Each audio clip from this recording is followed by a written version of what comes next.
Assalamualaikum warahmatullahi wabarakatuh, teman-teman. Apa kabar? Selamat datang di podcast yang insya Allah berkah ini. Insya Allah sangat luar biasa, menambah ilmu yang tetap ada di channel PKIMM FEBU Hamka. Sebelumnya, perkenalin, nama saya Hamdi Askar dari program studi S1 Ekonomi Islam. Dan sebelah saya kali ini ada orang yang sangat luar biasa, sangat Masya Allah di bidangnya. Nah, apa kabar nih Bang? Alhamdulillah sehat. Sebelum kita lanjut lagi nih, obrolan yang nantinya akan memberikan kebermanfaatan, perkenalkan diri dulu Bang. Oke. Tuh. Baik, salam kenal ya nih Abdi Ya, dan juga teman-teman penikmat channel PKIM FEB Wamka. Salam kenal, saya Helmi Jawari. Saat ini bekerja menjadi seorang sales and marketing di salah satu perusahaan training atau sekolah coaching lah. Kemudian juga ada beberapa sampingan-sampingan lah ya, bisnis. Dan kebetulan saat kuliah di S1 di Wamka juga pernah menjabat menjadi direktur utama Koperasi Mahasiswa FEB Wamka. keren banget. Kayaknya kalau nggak Biasa salah aja sih. kita satu prodi kayaknya ya. Oh iya, dan alumni Ekonomi Islam juga. Satu prodi. Iya. Alhamdulillah. Abangku. Oke, ini berasa kayak junior berarti ya. Oke. Pada kesempatan kali ini temanya apa Bang kira-kira mau kita bahas?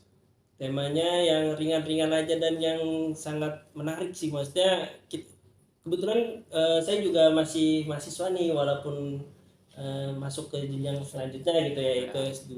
Jadi masih boleh lah ya, relevan ya, masih dianggap sebagai mahasiswa. Oh iya. Ya, kita bahas mengenai bisnis di mahasiswa aja gitu, atau bisnis milenial gitulah. Keren kayaknya. Iya. Ya. Bisa bermanfaat kan buat nambah uang jajan. Betul, apalagi buat Imawan dan Imawati kan barangkali bisa menjadi suatu hal yang menjadi passionnya di masa yang akan datang, dan bisa menjadi the next siapa nih enaknya, the next Khairul Tanjung atau the next Bob Sadino atau siapalah yang menjadi panutan teman-teman dalam berbisnis gitu. Barangkali sharing-sharing kita ya bisa menambah insight-insight baru. Oke Bang, kan hari ini kita lihat udah banyak nih teman-teman mahasiswa yang sudah mulai berwirausaha bisnis. Bagus tuh. Menurut Abang, bagi Abang nih bisnis itu apa sih Bang? Apalagi di era hari ini yang serba digital dan lain-lainnya. Kalau bicara bisnis, simpel aja lah, kita mendapatkan keuntungan atau profit. Bagaimana kita mencari profitable dari hal-hal yang bisa kita miliki atau hal-hal yang memang itu ternyata bisa menjadi peluang untuk menguntungkan gitu. Itu udah paling simpel aja lah bisnis itu.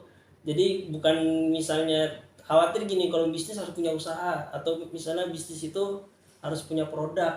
Khawatir mentoknya di situ gitu. Makanya pokoknya kalau misalnya yang menguntungkan dan itu bisa menjadi suatu pemasukan inti ataupun tambahan sebagai income, nah itu bisa dikategorikan bisnis. Ini versi saya setelah mempelajari bisnis 2 tahun ini ya gitu, karena sekarang lagi asik memang di dunia bisnis, dan sekarang kebetulan juga kerjanya jadi sales and marketing gitu ya. Bagaimana ya, pokoknya bahasanya closing terus gitu, jualan terus gitu. Berarti bisnis itu segala yang memberikan impact keuntungan Iya. dalam bentuk apapun. Boleh kasih contoh nih ya, biar kita satu sudut pandang nih. Jadi, tapi ini ya, jadi teman-teman ini disclaimer dulu gitu, karena kalau definisi itu kita tidak boleh mengatakan salah dan benar gitu, tapi harus kita itu bisa memahami bagaimana sih kita menyebutkan itu misalnya bisnis itu apa ya. Kita harus punya pemahaman kita sendiri yang memang istilahnya ada referensinya boleh gitu, tapi tetap kita harus punya pemahaman sendiri biar itu menjadi suatu kesadaran diri gitu. Kalau misalnya di coaching itu sebutannya membangun awareness gitu kepada diri sendiri terkait bisnis, biar kita nggak terjebak dengan teori-teori yang sangat jelimet gitu kan. Nah, Teori liar. iya, enggak teori Oh, liar, iya. cuma teori-teori yang seperti yang di background kita nih, buku-buku kan banyak kan mengupas tentang Iya. bisnis gitu, tapi pada realitanya kan teori tidak seindah kenyataan gitu. Nah, contohnya misalnya Hamdi nih, saat ini passion Hamdi gimana nih? Selama beraktivitas menjadi mahasiswa, passion ya. Ini sih bang, organisasi. Nah, organisasi. Nah, dengan passion kita berorganisasi kan berarti kita berinteraksi. Kita senang bikin kegiatan-kegiatan. Itu kan bisa jadi peluang bisnis juga, ya kan? Apalagi sekarang terkenal dengan istilah apa coba? Kalau misalnya di dunia profesional, EO, event organization. Itu jadi bisa peluang, kita misalnya bikin project, itu kan sama aja bisnis juga gitu. Jadi eh, tidak hanya harus bentuknya produk gitu kan kita kadang terjebak dengan bentuk produk atau modal. Pusing gitu kalau mikirin kayak gitu. Bisa bentuk jasa. Iya gitu maksudnya. Jadi biar yang penting mendapatkan keuntungan dari hal yang kita sebut sebagai karya ataupun memang itu sebagai bentuk value atau nilai manfaat. Nah itu bisa dikategorikan bisnis yang ujungnya adalah profit, keuntungan kayak gitu. Ya. Berarti kalau masalah bisnis nggak cuma barang, juga nggak cuma jasa doang, tapi Iya. lingkupnya luas lah. Iya value gitu. Misalnya kita apa ya, kalau misalnya barang dan jasa, terus kita juga punya ya kurang lebih sih sebenarnya barang dan jasa gitu, tapi jasanya itu juga tidak hanya jasa spesifik yang kerjaan gitu, bisa juga kan kayak bentuknya misalnya coaching nih, itu kan jenis percakapan aja tapi bisa jadi bisnis gitu kan. Sebagai motivator lah. Iya motivator juga, memberikan materi pembelajaran, nah kayak gitu. Yang tadinya guru itu sebagai pekerjaan kan sama-sama nih, guru kan pekerjaan, Iya. terus trainer kan juga memberikan, guru kan memberikan insight ya, wawasan, trainer juga memberikan wawasan. Tapi guru itu disebut pekerjaan, trainer itu kenapa disebut bisnis? Nah itu kan sudut pandang yang hari itu gitu. Jadi itu hanya sebutannya istilah gitu. Jadi biar bagaimanapun teman-teman tuh bisa membuka lah wawasan bagaimana mencari peluang bisnis itu tidak harus bentuk yang super rumit gitu, tapi bisa hal yang mudah gitu. Berarti simpelnya menurut Hamdi, kalau guru sama trainer kenapa beda? Kalau trainer mah dimanapun bisa jadi bang. Ya. Kalau guru kan harus di sekolah. Betul. Jadi kalau tersekat sama suatu tempat. Terikat gitu ya. ya. Kalau misalnya pekerjaan kan kita terikat nih, kayak saya nih dikontrak untuk menjadi seorang sales. Itu kan bukan bisnis karena kita terikat kontrak. Tapi misalnya saya ternyata jualan aqua, jadinya malah bisnis. Padahal sama-sama sales. Iya. Gitu. Itu bisa menjadi suatu hal yang sudut pandang baru lah. Memandang sebagai bisnis tuh kayak gitu, apalagi buat milenial nih yang kreatif banget pastilah, atau Gen Z lah ya sebutannya gitu. Kita udah ngebahas bisnis bang, bisnis menurut pandangan abang. Yeah. Oke, selanjutnya yang Hamdi mau tanyain, bagaimana nih bagi Hamdi seorang mahasiswa untuk memulai bisnis bang? Nah menarik sih gitu, karena kalau menurut saya ini pengalaman saya pribadi ya, maksudnya kan waktu saat S1 itu kan saya juga terjun juga nih di komisariat PKIM FEB, tapi juga aktif di direktur di koperasi Fakultas Ekonomi dan Bisnis gitu, koperasi mahasiswa. Nah kalau misalnya menjadi saat masih mahasiswa ingin memulai bisnis, hal yang paling utama itu yang bisa kita lihat adalah kebutuhan dari mahasiswa yang lingkup kita itu gitu. Kita lihat nih, kira-kira mahasiswa-mahasiswa lain membutuhkan apa ya? Kira-kira kita bisa nggak sih menyelesaikan solusi atau masalah-masalah dari mahasiswa itu untuk bisa kita hadirkan solusi sehingga kita bisa menguntungkan gitu. Nah, langkah pertama itu adalah action. Jadi planning boleh. Tadi misalnya kita bicara kebutuhan itu tuh. Nah, setelah kita udah nemu itu langsung aja eksekusi dengan jumlah yang dikit dulu atau apa gitu. Karena kalau misalnya nggak dimulai dari sejak dini, khawatir akan terjebak nanti akan mindset kita untuk berbisnis itu akan lebih takut gitu, karena kita udah khawatir kan kalau misalnya udah lulus, apalagi tuh ya saya kan ngerasain udah lulus malah istilahnya terjun bisnis yang seriusnya tuh malah setelah lulus gitu. Harusnya sebelum pas saat mahasiswa itu udah kita konsepkan bisnis. Nah saat udah lulus jadinya kita khawatir tuh karena takut tertinggal dengan teman-teman kita yang bekerja yang uangnya pasti, karena kan kalau bisnis kan nggak pasti. Kalau misalnya teman-teman saat mahasiswa udah mulai sejak dini dengan menemukan kebutuhan dan solusi yang ada dari sekitarnya itu bisa menjadi suatu hal yang profit nantinya gitu. Nah, jadi Hamdi misalnya sekarang semester berapa? Semester 4 bang. Semester 4. Nah, Hamdi lihat nih jurusan masih ekonomi Islam kan? Ya. Terus aktif di organisasi. Lihat sekeliling Hamdi nih kira-kira ada problem gak sih yang mahasiswa yang dimiliki gitu, problem atau istilah masalah-masalah atau kebutuhan-kebutuhan yang mereka itu tidak terpenuhi di sini gitu. Misalnya Hamdi sekarang semester berapa? 4. Nah Hamdi semester 4 belajar di mana sih seringnya sekarang? Ya kalau efektifnya kita belajar di 5, di 6, di 5, di 7 ya. Nah kira-kira tuh dari situ bisa ngeliat nggak analisis masalah atau analisis kebutuhan yang di sekeliling Hamdi itu? Biasanya sih ini bang, kalau teman-teman kadang nih break antara mata kuliah pertama sama kedua itu kan kosong tuh. Nah, ada teman-teman tuh pengen jajan, pengen beli minum. Oh, kantin berarti di mana kantin? Kalau kantin tuh di basement bang, jadi lumayan jauh nih antara lantai untuk belajar sama untuk kantinnya sendiri. Nah berarti itu ada gap ya, ada kesenjangan gitu. Maksudnya jauh jaraknya lumayan, tapi ternyata mahasiswa butuh di break itu butuh makan, butuh minum. Nah kira-kira dari situ Hamdi bisa melihat peluang bisnis nggak? Ada sih bang kayaknya. Apa? Kan kalau kita lihat menunggu mata kuliah kan adalah 10 menit 5 menit. Tapi kalau teman-teman Hamdi turun semua, nggak ada orang doang di kelas.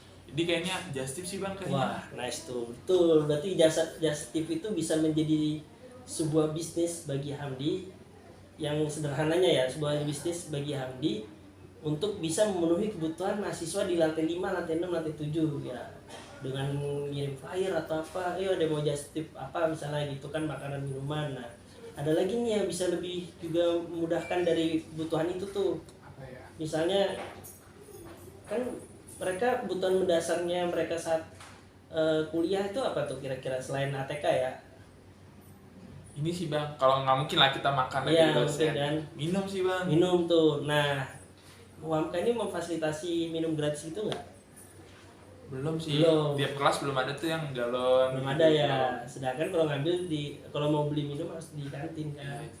Jauh gitu. Nah, berarti kan bisa atau sebagai penyedia atau menjual air mineral, harganya grosir lagi, misalnya di kantin berapa, kan kita persaingan bisnis tuh.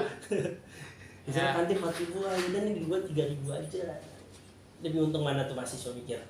Lebih untung beli di Hamdi kan? Iya, saya di Hamdi. Apalagi Hamdi sekarang berorganisasi, tentu ada lembaga kan, itu juga bisa tuh jadi peluang bisnis untuk lembaga-lembaga gitu. Itu permisalan dalam berbisnis yang sederhananya. Nanti tinggal bagaimana kembangin secara kreativitas mahasiswa itu sendiri, seperti itu. Jadi dari hal yang sederhana aja bisa bisnis bang ya? Betul, jadi nggak perlu kita ngejelimet-jelimet konsep.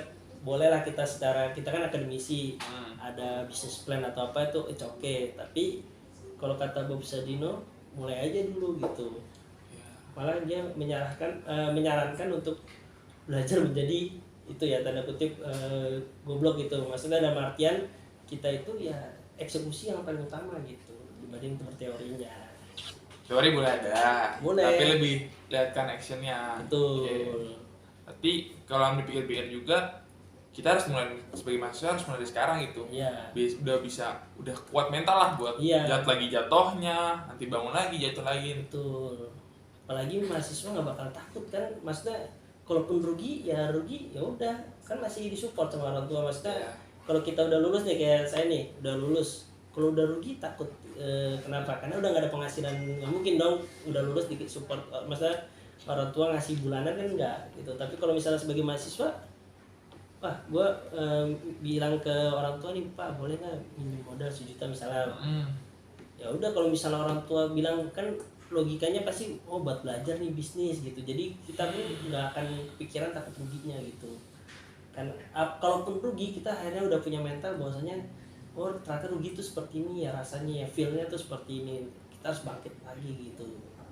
Bangkitnya tuh lebih mudah sih kalau menurut saya ya, sebagai seorang yang pernah eksekusi usaha tuh setelah pasca kuliah gitu.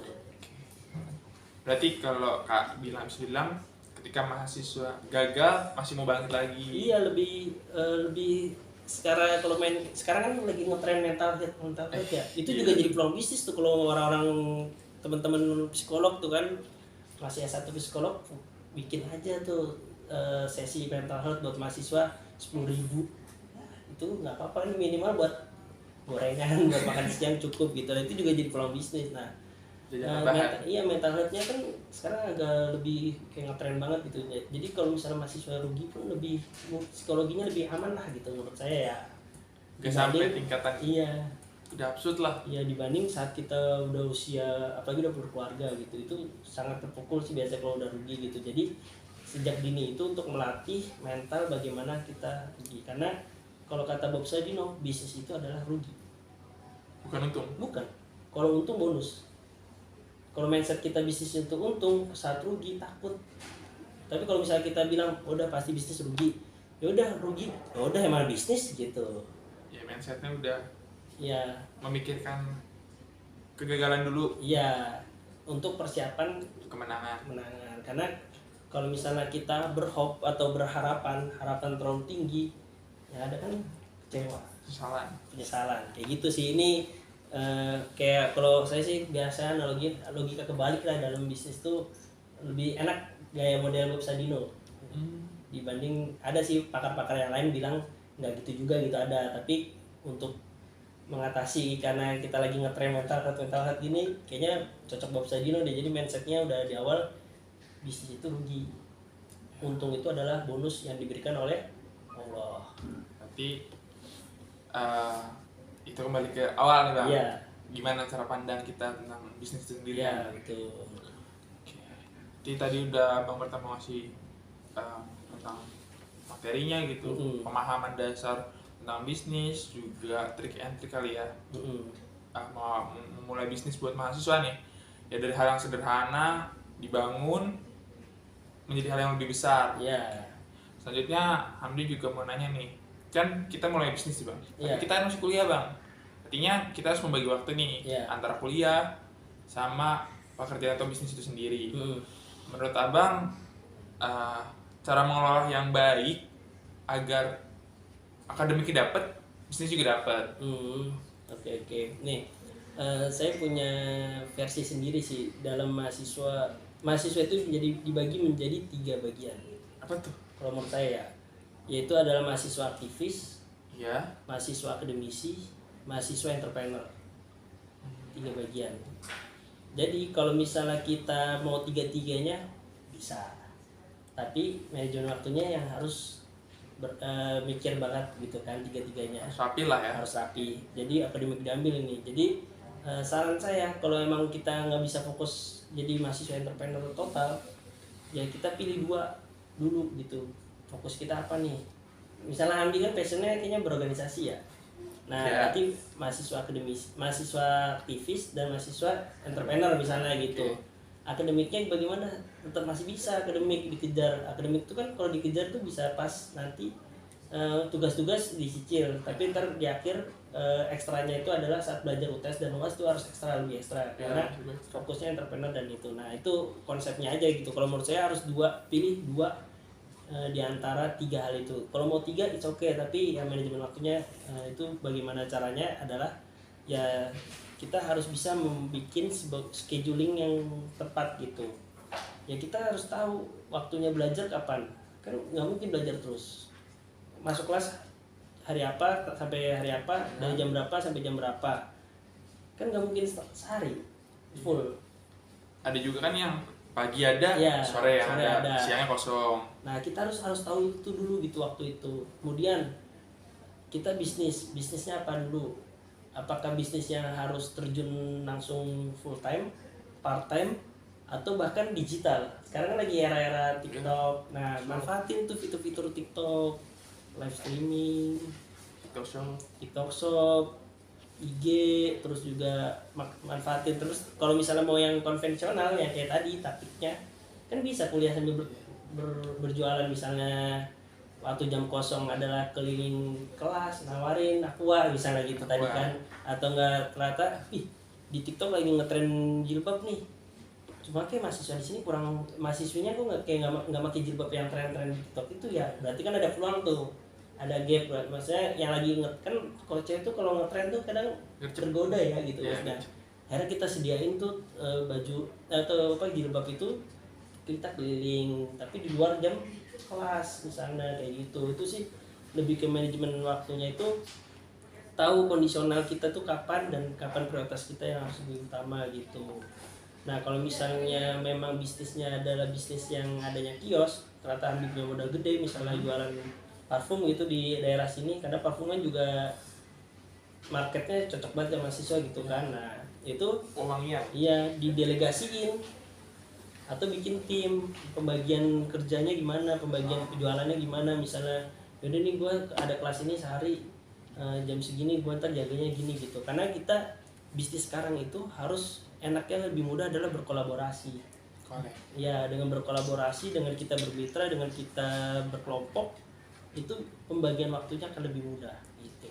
Kayak contoh misalnya kita kalau dulu kan ada koperasi, nah itu kan kita berkelompok, jadi akan lebih mudah tuh dapat profitnya lumayan tuh sehari, misalnya setahun bisa kita ngumpulin berapa juta, setahun satu periode lah gitu ya, dan bulanannya juga dapat dari jaga kasir waktu itu ya, kita juga bisa konsinyasi. Nah itu kan berkelompok, tapi kan nggak setiap hari kita jual di situ kayak gitu sih. Jadi prioritasnya aja yang harus dipikirkan dan bisa mengakalinya dengan cara yang mengambil di waktu-waktu di luar dari jam kuliah.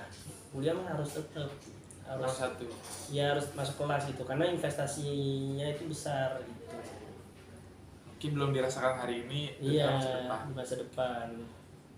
Sedikit menyinggung bang, kata tadi ya, kata bang ada 3 jenis bagi abang, aktivis, akademisi, bisnismen. Nah tadi kan abang mencontohkan kalau dari Hamdi ini kayak aktivis sama akademis, aktivis sama bisnis. Gimana bang kalau misalnya dia cuma ambil 2 nih, akademisi sama bisnismen, mungkin ada trik and triknya gitu bang untuk bisnisnya ya, untuk bisnisnya. Wah kalau itu malah jadi bisa lebih, istilahnya lebih diuntungkan. Itu kalau bisa powerful sih gitu, karena kalau misalnya aktivis kan berarti keunggulan networking. Kalau akademisi kekuatannya ada teoritisnya. Teoritisnya bisa diimplementasinya dari entrepreneurnya gitu. Apalagi kita kan ekonomi bisnis di sini kan. Nah, dengan menjadi akademisi, misalnya teman-teman belajar di kuliah atau ngerjain soalnya serius, terus juga pembelajaran yang hebat, istilahnya anak perpus gitulah. Nah, itu bisa diimbangin saat berbisnis, itu akan lebih mengedepankan bisnis-bisnis yang sifatnya edukatif tuh bagus tuh. Ya apalagi sekarang mahasiswa kan bisa juga bikin semacam e-course gitu ya, kayak tutorial apa gitu, dan dihargain videonya itu 10.000 atau apa. Kayak kalau nggak salah di sini juga ada yang jualan apa, misalnya kerjasama sertifikasi kayak gitu tuh ini sih. Nah kalau misalnya bukan bisnis itu nanti bisa diaplikasikan tuh, akademisinya itu bisa diterapkan di bisnisnya gitu. Nah nanti untuk pembagiannya waktunya adalah ya, kalau misalnya memang full time itu berarti harus ada delegasi, tapi ntar kan ilmu yang kita punya di dalam akademis kita itu kita tuangkan di yang kita delegasikan, entah delegasikannya itu teman kita atau kita hire orang ya gitu, atau misalnya kita personal, misalnya nih gue mau bisnis di TikTok, dia sifatnya adalah mahasiswa akademisi, maka dia mempelajari TikTok itu dengan jelas detail terlebih dahulu, baru ntar diaplikasikan. Nah, tahu latar belakang si TikTok. Iya, jadi dia lebih mempelajari dulu baru eksekusi. Kalau saya kan lebih, memang karakternya bukan sebenarnya tiga-tiganya, tapi condongannya 2 gitu. entrepreneur dan ini apa namanya aktivis gitu, sehingga entrepreneurnya lebih ke action gitu, dengan teori-teorinya itu didapatkan itu dari pengalaman gitu. Oke, kita tadi udah banyak mengkulik nih Bang. Ya. Dari bisnis menurut Abang apa, sebagai mahasiswa harus mulai seperti apa, terus mengatur waktu antara bisnis dan kuliah seperti apa. Mungkin kita udah belajar bisnis, udah belajar mengatur waktu, pasti kan ada resiko, kegagalan, rintangan-rintangan. Nah, kita sebagai mahasiswa itu cara mengatasi ketika bisnis kita gagal, rintangan yang sangat luar biasa, itu seperti apa sih Bang yang harus kita jalani? Oke, gini, apalagi mahasiswa tuh ini ya, istilahnya masih istilahnya apa ya, masih belum bahasanya ya, belum secara dunia nyata itu belum tangguh banget gitu, karena masih di masa persimpangan antara dunia nyata dengan dunia pendidik gitu, pendidikan. Nah, bagaimana caranya mengatasi kegagalan ataupun rintangan? Kalau misalnya dari pengalaman saya saat itu bisnis iseng-iseng lah, bisnis kecil untuk mencari tambahan buat jajan, itu satu kali gagal berhenti, jualan lagi. Gagal berhenti, ya pasti berhenti dulu dong, gagal nggak mungkin langsung berhenti, evaluasi, jualan lagi. Gagal berhenti, jualan lagi. Intinya itu sih kayaknya udah paling istilahnya udah paling kuat, dan memang kelihatannya dari pola-pola pebisnis besar itu tidak mungkin langsung mulus berhasil. Cuma memang kadang kita nggak sabar aja gitu dalam rintangan itu. Kita misalnya gagal sekali, aduh udah gagal, gue capek, ngedon, tapi malah nggak dilanjutin lagi, karena kan gagal udah dapet nih satu pengalaman, coba lagi yang baru, nambah dong berarti pengalaman 2. Gagal lagi, berhenti. Misalnya dia berhenti kan udah 2, sayang tuh. Kalau misalnya bikin lagi ketiga kalinya gitu. Nah, mumpung mahasiswa itu masih belajar, soalnya ada quotes dari dosen saya di kampus kita ini yang mengatakan yang boleh salah itu hanyalah mahasiswa. Karena kalau misalnya udah bukan mahasiswa, dia itu kalau salah pasti akan ada feedback, teguran yang lebih nyatanya banget gitu. Kalau kita udah masuk ke dunia lebih profesional, dunia kerja atau dunia bisnis, kalau gagal tuh rasanya lebih parah banget gitu, like mentalnya itu yang tadi saya bilang. Iya. Tapi kalau misalnya mahasiswa salah, ya udahlah, wajar, namanya juga mahasiswa, masih belajar gitu. Jadi mindset teman-teman itu kalau udah sekali bisnis kurang berhasil, ya udah stop dulu, evaluasi, bisnis lagi, gagal bisnis lagi. Menurut saya itu sih yang paling powerful yang bisa saya sharing, dan ini bukan pertama dari pengalaman saya, dan juga tentu dari eksekusi para orang-orang hebat itu dalam dunia bisnis tuh kayak gitu. Oke, berarti poinnya ketika gagal jangan pernah berhenti. Betul. Karena ya kalau misalnya gagal berhenti, habis. Ya udah selesai. Tapi kan kalau misalnya gagal lanjut, masa depan masih ada lagi gitu. Maksudnya di kedepannya itu masih ada 2 pilihan. Kalau gagal berarti 1 pilihan. Misalnya gagal berhenti nih, hanya 1 pilihan, yaitu apa? Ya gagal. Tapi kalau misalnya lanjut lagi, ada 2 pilihan lagi, gagal atau berhasil. Dan seperti yang tadi saya bilang, Bob Sadino itu mengatakan bisnis itu nyari rugi, bukan nyari untung. Nyari untung itu bonus dari ikhtiar kita, dari bisnis kita, knowledge kita, dari pembelajaran kita, evaluasi gitu. Karena ini biar mindset ikhlas. Kalau kata Bob Sadino itu ikhlas. Karena kalau misalnya kita berharap lebih, ntar tahu gagal, kecewa, luar biasa loh. Ini jadi saya membangun mindset teman-teman mahasiswa untuk berani action. Kalaupun gagal, action lagi kayak gitu. Gagal, coba lagi. Karena setahu saya juga orang hebat nggak cuma sekali 2 kali, ribuan gagal. Iya, betul. Dan seperti halnya kan kita IMM ini ya, banyak diskusi mengenai keislaman, kan menyebutkan bahwasanya orang yang beruntung itu adalah orang yang lebih baik daripada yang sebelumnya gitu. Dan orang yang rugi adalah orang yang istilahnya orang yang bahkan sama saja dengan yang hari ini dengan masa lalu itu sama gitu. Nah, jadi ukurannya itu adalah ukuran diri sendiri. Berarti masa lalu ada sebuah pelajaran, Ya, untuk hari ini ada sebuah kenyataan, Dan masa depan ada sebuah tujuan. betul. Mantap. Bagus juga nih Hamdi emang. Quotes-nya menarik. Oke, mungkin kayaknya udah jelas deh bang semuanya. Ya. Dari pengertian bisnis, terus memulai bisnis seperti apa, terus perbandingan manajemen waktu lah, Iya. kuliah sama bisnis, terus tentang sebuah kegagalan dan rintangan. Mungkin yang terakhir nih bang, ada kali closing statement dari bang buat teman-teman yang mau mulai bisnis, khususnya teman-teman mahasiswa UHAMKA nih yang mau mulai bisnis. Oke, Hamdi ini untuk mahasiswa UHAMKA atau pemirsa di channel kita ini, apabila ingin memulai bisnis, langsung mulai ya, action to plan itu untuk bagaimana menciptakan kenyataan dari keinginan kita gitu. Memang dalam perencanaan itu pasti sangat rumit gitu kan, maka sangat susah nih bikin perencanaan bisnis, tapi pas di action bisnis itu akan lebih mudah gitu. Kita itu lebih mudah mencari uang dibanding mencari pekerjaan, karena dengan mencari uang itu berarti kan kita, ya tadi saya bilang bisnis itu kan mencari keuntungan, yaitu mencari uang itu akan lebih mudah karena kita melihat sekeliling kita yang bisa dijadikan menjadi suatu solusi dari penyelesaian dari masalah ataupun kebutuhan-kebutuhan di mahasiswa UHAMKA nih, apa kayak tadi udah kita sebutkan. Jadi satu kata ya, action.